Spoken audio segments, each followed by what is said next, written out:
പണവും പദവിയും ആൾബലവും സ്വാധീനമുള്ള ആളുകൾക്ക് പല പല രീതിയിൽ പറയാൻ കടിച്ചു ഞെരിച്ചിട്ടാണോ ശ്യാം സുന്ദർ കൊന്നത്, അല്ല അതിനെ വിഷം കൊടുത്തിട്ടാണോ, ഈ കൈകാലമൊക്കെ ശുഷ്കിച്ച് ബീഭത്സമായ രൂപമാണ്. സത്യത്തിൽ ആരും ഒന്ന് ഭയന്നു പോകും. അത്രയ്ക്ക് പേടിപ്പിക്കുന്ന രീതിയിലുള്ള ഒരു രൂപവും മുഖഭാവവും. പ്രിയമുള്ളവരെ നമസ്കാരമുണ്ട്. ഞാൻ ശ്യാം സുന്ദറാണ്. രാധാകൃഷ്ണൻ നമ്പൂതിരിപ്പാട്, നിലമ്പൂർ സ്നേഹാലയം. ഞാൻ Shuhaib, God is love, Nilambur Snehalayam. ഞങ്ങളിന്ന് പറയാൻ പോകുന്നത് നിലമ്പൂർ സ്നേഹാലയത്തിൻ്റെ ആകെ തുക അല്ലെങ്കിൽ ഒറ്റ നോട്ടത്തിൽ 1994 ജനുവരി മാസം 8-ാം തീയതിയാണ് നിലമ്പൂർ സ്നേഹാലയത്തിൻ്റെ തുടക്കം. ഞാനല്ല തുടങ്ങിയത്. നിലമ്പൂർ പാട്ടുത്സവത്തോടനുബന്ധിച്ചാണ് എൻ്റെ അച്ഛനും അമ്മയാണ് ഇത് തുടക്കം കുറിച്ചത്.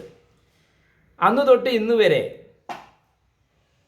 നിലമ്പൂർ സ്നേഹാലയത്തിൻ്റെ അനുഭവ കഥകൾ, കാരണം പണവും പദവിയും ആൾബലവും സ്വാധീനമുള്ള ആളുകൾക്ക് പല പല രീതിയിൽ പറയാനുണ്ടാവും. പ്രത്യേകിച്ച് വലിയ വലിയ കാര്യങ്ങൾ, ഹൈടെക് റോയൽ കാര്യങ്ങളൊക്കെ ആവും പറയാനുള്ളത്. എന്നാൽ ഞങ്ങളെ സംബന്ധിച്ചിടത്തോളം പറയാനുള്ളത് വളരെ ദാരിദ്ര്യ ദുരിത ദുഃഖമായ ചാരിറ്റി പ്രസ്ഥാനത്തിലൂടെ വന്ന വഴികളാണ്.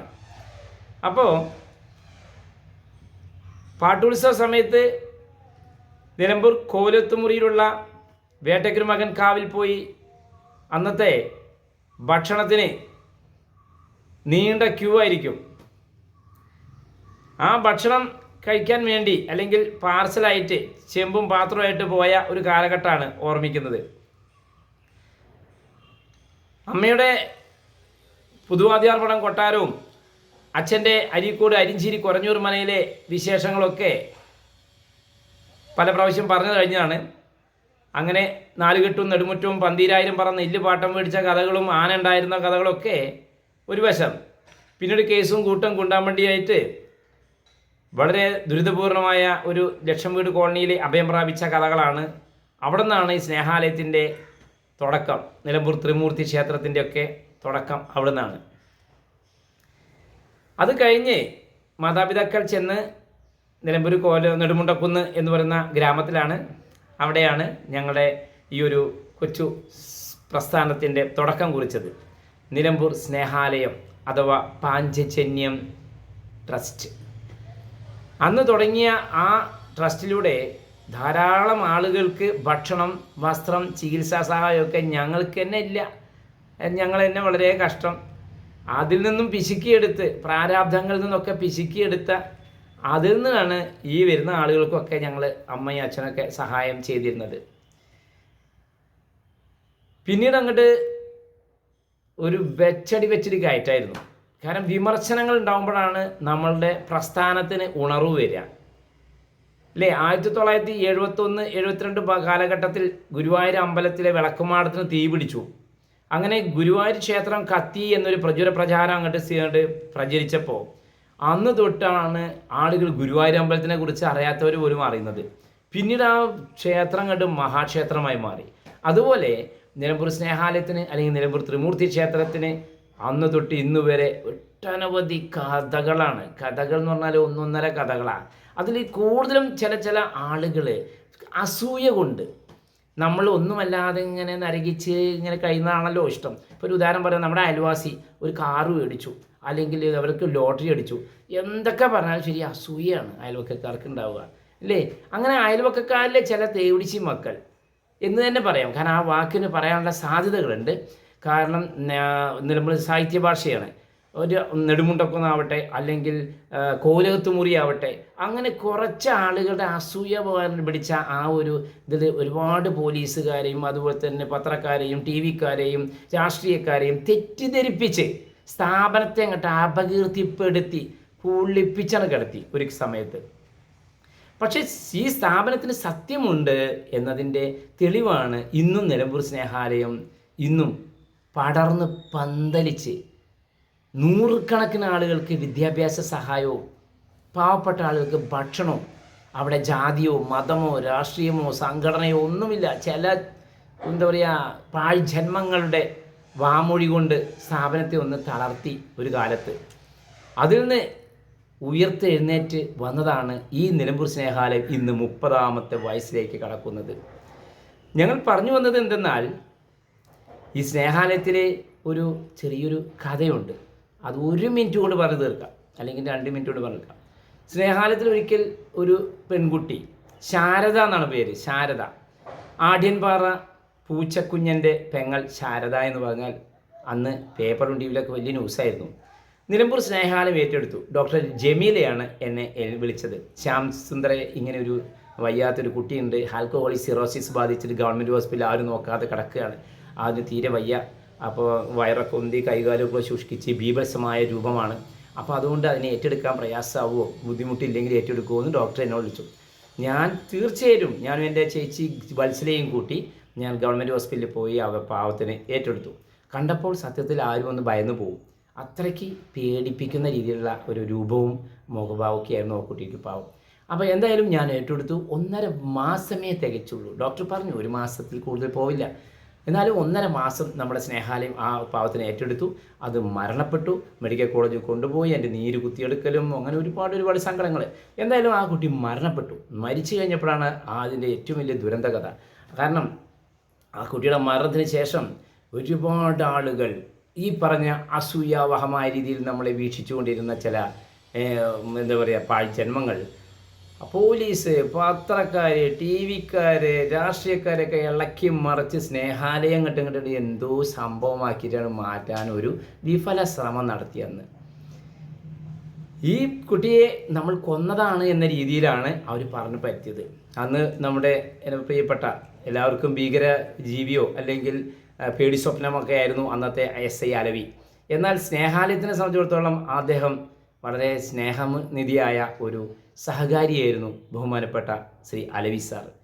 അദ്ദേഹം നിലമ്പൂർ ഗവൺമെൻറ് ഹോസ്പിറ്റലിൻ്റെ മോർച്ചറിക്ക് മുമ്പിൽ മറ്റുള്ള ആളുകൾ കൊടുത്ത പരാതിയുടെ അടിസ്ഥാനത്തിൽ ഇതിന് പോസ്റ്റ്മോർട്ടം റിപ്പോർട്ടും കാത്തിരിക്കുകയാണ്. എങ്ങനെയാണ് മരണപ്പെട്ടത്? കഴുത്ത് ഞെരിച്ചിട്ടാണോ ശ്യാം സുന്ദർ കൊന്നത്?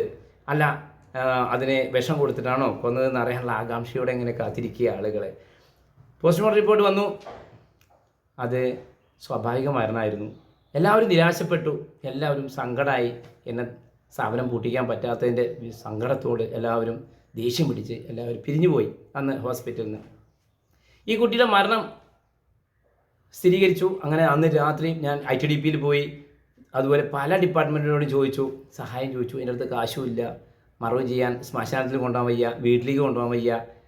അപ്പോൾ നാട്ടുകാർ, പരിസരവാസികൾ, അപ്പോഴേക്കുമില്ലാത്ത ആളുകളൊക്കെ വരുമല്ലോ. അങ്ങനെയാണല്ലോ നന്മ ചെയ്യുമ്പോൾ ഉണ്ടാവുന്നത്, സ്വാഭാവികമല്ലേ. ചുരുക്കത്തിൽ ഇവരെന്ത് ചെയ്തു? ഞാനും നമ്മുടെ നിലമ്പൂർ മിയാമി മനുവേട്ടനും അതുപോലെ സുനിൽ എന്ന് പറയുന്നൊരു സുഹൃത്തുണ്ട്, ഓട്ടോ ഡ്രൈവർ. രാത്രി 12:30 മണിയായി. അപ്പോഴേക്കും ഞങ്ങളുടെ പ്രശ്നങ്ങളൊക്കെ തീർന്ന് നേരെ ആഢ്യൻപാറയിലേക്ക് കൊണ്ടുപോയി. ഓട്ടോറിക്ഷയിൽ കൊണ്ടുപോയിട്ട് വിക്രമാദിത്യനും വേതാളം പോലെ ഞാൻ ആ പാവം പെൺകുട്ടി എന്നെ മാമയെന്നാണ് വിളിക്കുക. അത്രയ്ക്ക് സ്നേഹനിധിയായിരുന്നു പാവം. അപ്പോൾ ആ കുട്ടി അതിനെ ഞാൻ തോളിൽ, വലിയ തടിമണ്ണൊന്നും ഇല്ലാത്ത കുട്ടിയാണ്, തോളിൽ അതിൻ്റെ പായൽ പൊതിഞ്ഞ ബോഡി അല്ലെങ്കിൽ വെള്ള തുണി പൊതിഞ്ഞ ബോഡി ഞാൻ തോളിലിട്ടിട്ട് രാത്രി അവരെ വീട്ടിൽ പോയി. ശബരിമലയ്ക്ക് മാലിട്ടത് കൊണ്ട് ഞങ്ങളാരും വരില്ല, ഞങ്ങൾക്ക് ആ കുട്ടിയുമായിട്ട് ഒരു ബന്ധമില്ല എന്ന് അവരുടെ ബന്ധുക്കൾ തീർപ്പ് കൽപ്പിച്ചു. അങ്ങനെ ഞങ്ങൾ അവിടുന്ന് കൈക്കോട്ടും കോടാലിയും അല്ലെങ്കിൽ എന്താ പറയുക പിക്കാസൊക്കെ മേടിച്ച് മല കയറി രാത്രി 2:30 മണിയാകുമ്പോൾ മുട്ടുവരെ ആ പാവത്തിന് മറവ് ചെയ്യാൻ അന്ന് സാധിച്ചിട്ടുള്ളൂ. ബോഡി വെച്ചു, മണ്ണൊക്കെ ഇട്ടു, ആ കുട്ടിയുടെ കാലുവിട്ട് നമസ്കരിച്ചു. അങ്ങനെ ഒരു കാട്ടുപൂക്കൾ പെറുക്കി ആ മറവ് ചെയ്ത ശവക്കൂനേൻ്റെ മുകളിൽ വെച്ച് മടങ്ങി. പ്രേതം, ഭൂതം, പിശാചൊക്കെ ഉണ്ടെങ്കിൽ അന്ന് ഞാൻ പറഞ്ഞു അവളോട്, എന്നെ ഒന്നിലേക്ക് സഹായിക്കണം, സ്നേഹാലയമാണ്, ക്ഷേത്രമാണ്, ഒരുപാട് നന്മകൾ ചെയ്യണം, അപ്പോൾ നീ എൻ്റെ മുമ്പിൽ പ്രത്യക്ഷപ്പെടണം, എനിക്ക് വേണ്ട സഹായങ്ങളൊക്കെ നിൻ്റെ ആത്മാവായിട്ടോ അല്ലെങ്കിൽ നിൻ്റെ പ്രേതമായിട്ടോ എങ്ങനെയെങ്കിലുമൊക്കെ നീ എന്നെ വന്ന് സഹായിക്കണം എന്നൊക്കെ ഞാൻ പറഞ്ഞു നോക്കി. പക്ഷേ ആ കുട്ടി വന്നില്ല. എന്തായാലും ഇതായിരുന്നു ഞങ്ങളുടെ കഥ. ഇതുപോലെ ഒട്ടനവധി രസകരമായ കഥകൾ നമ്മൾ വീണ്ടും പങ്കുവയ്ക്കും. എല്ലാവർക്കും നമസ്കാരം. ഇതിൽ എനിക്ക് സമയം ദൈർഘിക്കുകയാണ്. ഞാൻ ആദ്യം ബന്ധപ്പെട്ടത് സ്നേഹാലയത്തോടല്ല, ഞാൻ ആദ്യം ബന്ധപ്പെട്ടത് ഷ്യാമാണ്. ഷ്യാമിനായിട്ടുള്ള ഫ്രണ്ട്ഷിപ്പാണ് പിന്നെ സ്നേഹാലയം എന്ന് പറഞ്ഞ സ്ഥാപനത്തിനോട് എഴുതി ചേരാൻ എനിക്ക് തോന്നിയത്. അപ്പോൾ ആദ്യം നെടുമുണ്ടക്കുന്നായിരുന്നു. അവിടെ ഞാൻ രാത്രി ഷ്യാമിനായിട്ട് ഇടയ്ക്കിടയ്ക്ക് പോവും, വർത്താനം പറയും. ആ നല്ലൊരു സൗഹൃദം പിന്നെ അത് സ്നേഹാലയത്തിൻ്റെ ഇതിലേക്കുള്ളൊരു നന്മയിലേക്കുള്ളൊരു വഴിയാകുകയായിരുന്നു. അപ്പോൾ ശ്യാം എന്ത് പറഞ്ഞാലും പിന്നെ ഓൻ്റെ ചെറിയ ചെറിയ കാര്യങ്ങൾ, ചെറിയ എന്തെങ്കിലും പരാതികൾ വലുതാക്കിയിട്ടും ഇവിടെ ചിത്രീകരിച്ചിട്ട് ശ്യാമിനെ വളരെ മോശം രീതിയിലാണ് എല്ലാവരും കാണുന്നത്. പക്ഷേ എനിക്കറിയാം ശ്യാമിന് എന്താണ് ശ്യാമെന്ന്. ഇവിടെ വരുന്ന ആളുകൾക്കൊക്കെ ശ്യാം അവൻ്റെ കയ്യിലെ ചില്ലറ കൊണ്ടുള്ള സഹായം, വലിയ ഫണ്ടുകളൊന്നും ഇല്ലാത്ത ട്രസ്റ്റാണ്. അപ്പോൾ അതിന് ചെറിയ ചെറിയ സഹായങ്ങൾ ശ്യാം നല്ലോണം കൊടുക്കുന്നുണ്ട്. അവൻ്റെ കയ്യിൽ ഞങ്ങൾക്ക് കൂടുതൽ ഈ ട്രസ്റ്റ് പിന്നെ വികസനത്തിലേക്ക് കൂടുതൽ നീങ്ങുമ്പോൾ ശ്യാമിൻ്റെ കയ്യിലാണ് പണം വരുന്നതെങ്കിൽ അതിനനുസരിച്ചുള്ള റിസൾട്ട് ഉണ്ടാവും. എല്ലാവർക്കും കൊടുക്കും. അവൻ്റെ കഴിവിൻ്റെ പരമാവധി ഇല്ലാത്തത് ഉണ്ടാക്കി കൊടുക്കുന്നുണ്ട്. അപ്പോൾ ഞങ്ങളെ ഈ സ്നേഹാലയത്തേക്ക് എല്ലാവരും സഹകരിക്കുക. അവൻ പറയുന്ന കാര്യങ്ങളൊക്കെ സത്യമാണ്. പിന്നെ എനിക്കറിയാം ഒരുപാട് കാര്യങ്ങൾ, ചിലതെന്തെങ്കിലും ഇപ്പോൾ ഉണ്ടായിരിക്കാം, ചെറിയ എന്തെങ്കിലും വിഷയങ്ങൾ അത് വലുതാക്കി കാണിച്ച് വലിയ പബ്ലിസിറ്റി കൊടുത്ത് അവനെതിരെ തിരിയേണ്ട ആവശ്യമില്ല. അവനെ ആരെയും ഒരു ദ്രോഹിക്കുന്ന ആളല്ല എന്തൊക്കെയായാലും. എന്നാൽ അവൻ്റെ നേരെ ചിലർ പിന്നെ അക്രമം കാണിക്കുന്നുണ്ട്, ശാരീരികമായിട്ടുള്ള മർദ്ദനങ്ങളൊക്കെ ഉണ്ടാവുന്നുണ്ട്. അതെന്തിനാണെന്ന് അറിയുന്നില്ല ശരിക്ക്. അപ്പോൾ ആ രീതിയിലൊക്കെയാണ് ഇപ്പോൾ സ്നേഹാലയത്തിൻ്റെ കാര്യം പോകുന്നത്. യഥാർത്ഥത്തിൽ ഇവിടെ നടക്കുന്നത് പറഞ്ഞാൽ ഞങ്ങളിപ്പോൾ ഇന്നലെ മിഞ്ഞാന്ന് ഐശ്വര്യ ഓഡിറ്റോറിയത്തിൽ നിന്ന് നെയ്ച്ചോറ്, ബിരിയാണി, പൂള ഇങ്ങനെ എല്ലാം രാത്രിയാണ് വിളിക്കുകയാണ് ശ്യാമിന്. അപ്പോൾ ആ സെക്കൻഡ് അല്ലെങ്കിൽ ആ സാധനം ഒന്നും ഇല്ലാതെ പോകും. ആ സെക്കൻഡ് ഓട്ടോറിക്ഷ വിട്ടിട്ട് കോളനികളിലേക്ക് ആ ഭക്ഷണം എത്തിച്ചു കൊടുക്കുകയാണ്. ഇതൊക്കെ ശ്യാം ചെയ്യുന്നുണ്ട്. പിന്നെ അവൻ്റെ ആഗ്രഹങ്ങൾ ഇവിടെ ഇല്ലതിനനുസരിച്ച് പലതും ചെയ്യുന്നുണ്ട്. അധിക വരുമാനങ്ങളൊന്നുമില്ല, ചെറിയ ചെറിയ രീതിയിലുള്ള ഇതുള്ളൂ. അപ്പോൾ അതിനനുസരിച്ച് ഒരു ദിവസത്തെ ഫുഡിന് 5000 റുപ്യ ചിലവ് വരുന്നുണ്ട്. അപ്പോൾ അതിനനുസരിച്ച് ശ്യാം ചെയ്യുന്നുണ്ട്. അപ്പോൾ അവന് കൂടുതൽ കിട്ടിയാൽ ഇപ്പോൾ ചാരിറ്റിൻ്റെ ക്ഷേത്രമാണ് പറയുന്നത്. അത് ഞാൻ ചാരിറ്റിനെ മാത്രമേ ഉദ്ദേശിക്കുന്നുള്ളൂ. ക്ഷേത്രം എന്നുള്ള ലെവലിൽ ഞാൻ കാണുന്നില്ല. അവിടെ എല്ലാവർക്കും അവിടെ വരുന്നവർക്കൊക്കെ ഭക്ഷണം, എല്ലാ സൗകര്യങ്ങളും അവിടെ ചെയ്തു കൊടുക്കുക ആലയം, അതാണ് ഉദ്ദേശിക്കുന്നത്. അപ്പോൾ ശ്യാം എൻ്റെ അഭിപ്രായത്തിൽ നല്ലവനാണ്. ഞാൻ ബന്ധപ്പെട്ടിടത്തോളം കാലം ചെറിയ ചെറിയ വിഷയങ്ങളെന്തെങ്കിലും പെരുപ്പിച്ച് വേറെ രീതിയിലാക്കി മാറ്റേണ്ട ആവശ്യമില്ല. ഓക്കെ, അപ്പോൾ ഞങ്ങൾ തുടർന്നും വീഡിയോസ് കൂടും. ഞങ്ങൾ പ്രൊഡക്റ്റുകൾ പരിചയപ്പെടുത്തി. അപ്പോൾ ഏത് പ്രൊഡക്റ്റും ഞങ്ങൾ വെറുതെ പറയണതല്ല. ഞാൻ 13 വർഷമായിട്ട് കച്ചവട ഫീൽഡിലാണ്. അപ്പോൾ ഏത് പ്രൊഡക്റ്റും മിതമായ വിലയിൽ ഞങ്ങളെ വിളിക്കണം. വിളിച്ചിട്ട് നിങ്ങൾ കാര്യങ്ങൾ അന്വേഷിക്കും. ഞങ്ങൾ പ്രൊഡക്റ്റിൻ്റെ വീഡിയോ കാണിച്ചു തരാം. അതേ പ്രൊഡക്റ്റ് നിങ്ങളെ വീട്ടിൽ അല്ലെങ്കിൽ എവിടെ വെച്ചാൽ എത്തിച്ചു തരും ഇൻഷാ അല്ലാഹ്. God is love. നമസ്കാരം.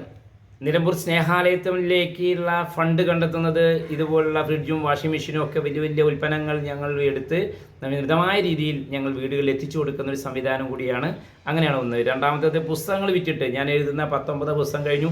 20ാമത്തെ പുസ്തകം ദി സോൾ, ആത്മാവ് എന്നൊരു പുസ്തകത്തിൻ്റെ പണിപ്പുരയിലാണ്. കഴിയാനായി, ഏത് സമയം പുറത്തിറങ്ങും. അപ്പോൾ ഇതുപോലുള്ള വിറ്റ് കിട്ടുന്ന കാശിൻ്റെ ലാഭവിഹിതം കൊണ്ടാണ് ഈ പാവപ്പെട്ട ആളുകൾക്ക് അണ്ണാറക്കണ്ണും തന്നാലായതെന്നുള്ള രീതിയിൽ ഞങ്ങളെല്ലാം ചെയ്തുകൊണ്ടിരിക്കുന്നത്.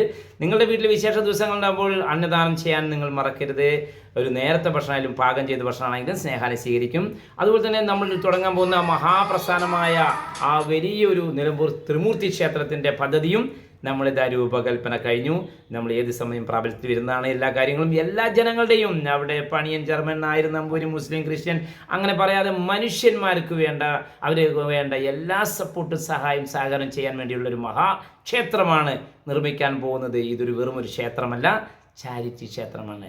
9895357069 എന്ന നമ്പർ ഗൂഗിൾ പേ നമ്പറുണ്ട്. ഒരു വെട്ടുകലാവാം. അല്ലെങ്കിൽ നിങ്ങളുടെ വീട്ടിൽ എന്ത് പാത്രങ്ങളോ സാധനങ്ങളോ അമ്പലത്തേക്ക് വേണ്ടത് അല്ലെങ്കിൽ ചാരിറ്റിക്ക് തരാൻ ഉദ്ദേശിക്കുന്നുണ്ടെങ്കിൽ വിളിച്ചോളൂ, ഞങ്ങൾ വരാം. എല്ലാവർക്കും നമസ്കാരം, വിനീതമായ നമസ്കാരം, നമസ്കാരം.